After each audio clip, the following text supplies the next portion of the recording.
Hi everyone, my name is Heather and I'm the person behind Happy Puppy Truffles. Today I wanted to share with you guys a fun little story about what it's like raising kids in Japan and having them go to school here.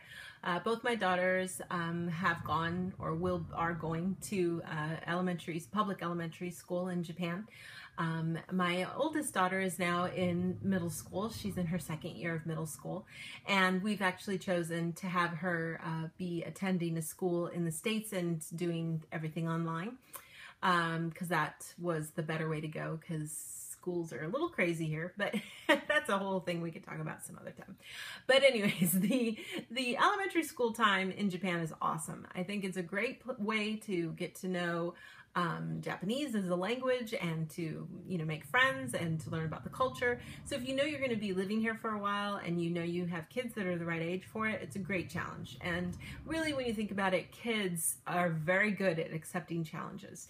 They are perfect for, trying to do amazing things that we as parents and adults think are impossible, like learning another language so quickly. It's really not that big a deal for them. And I think, it's a really kind of awesome opportunity if you get a chance to be here for a while and have your kid go to school. That being said, of course, there's a lot of things that when I'm, sitting on the sidelines that I'm kind of like, what are they doing? That is really weird, because I'm just not familiar to it, because I grew up in America, in Colorado, and, we do things a little differently than they do here. But one thing that was really surprised me when I was first dealing with my eldest daughter, and I had to do it again this week too. School started in April, and part of that, you have all the back to school stuff where you have to remind the teachers if you have any changes in contact information, allergies, how your kid is, have checkups and things like that. The schools do a lot of checkups still. And I don't really, to be honest, I don't know how much stuff is still being done in the schools in the States. I don't think they do much, of course. They still check ears and eyes all the time here in Japan. They also check your teeth. And then they send back reports home so that if you do need to have something checked out, then you go get it checked out. And a lot of times what they want you to do is check it out and get a signature from your official doctor and bring it back to school. So if my daughter has something wrong with her eyes, then I have to make sure, if her eyesight's getting worse, then I have to take her to the doctor, have them sign the paper and bring it back to school to show that I'm doing my part as a parent, making sure I'm staying on top of things. So, but along with all of that normal stuff of getting ready to go back to school, one of the things that they do, if you are grades 1st through 3rd, you have to, they send home a little kit for you to use.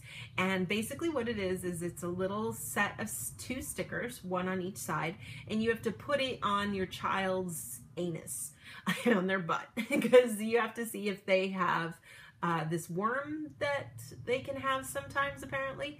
And with pool season just around the corner in June, when the pool opens, they want to make sure that nobody has that worm, because then it gets into the pool and everything. It's just a mess, right? I just didn't even know this thing existed, first of all, and then to know that I have to, stick a sticker on my kid's butt every morning for 2 days in a row. Really weird.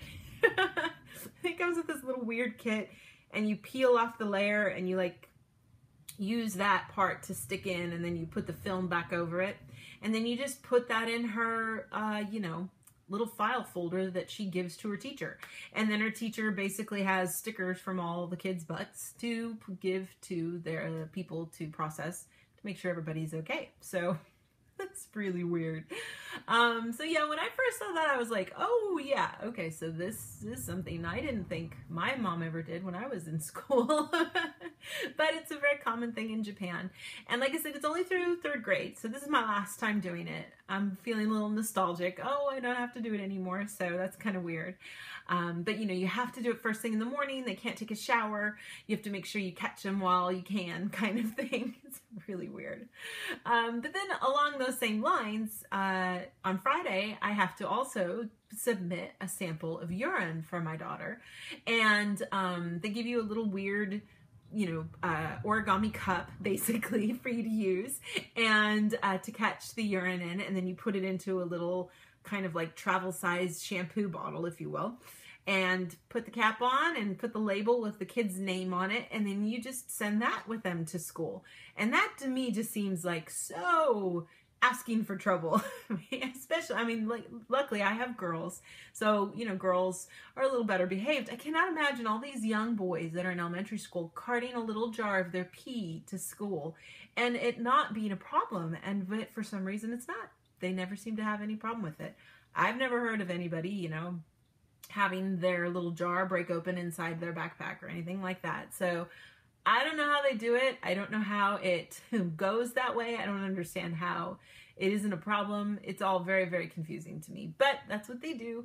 And yeah, we do that every year. And that actually goes all the way through 6th grade. So that's something we have to do every year at the start of the school year. So you have to catch them right in the morning to make sure that you get the best result. One year I had to do it again because the result wasn't right or good enough and they wanted to double check, so I had to do it again.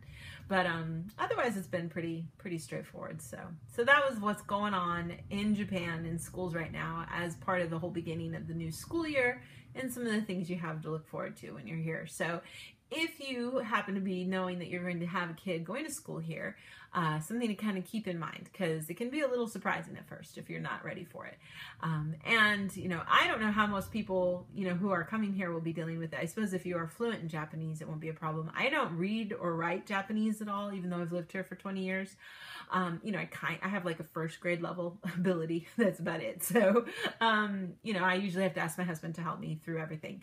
But I don't think the schools really have any explanations or, you know, directions or anything in any language other than Japanese. So you're going to have to wing it and see if you can figure out what it is. So yeah, I wanted to just share that with you guys. And if I have some other fun things like that to share with you, I will make sure to do that. If you guys have any questions for me, please feel free to leave them in the comment section below.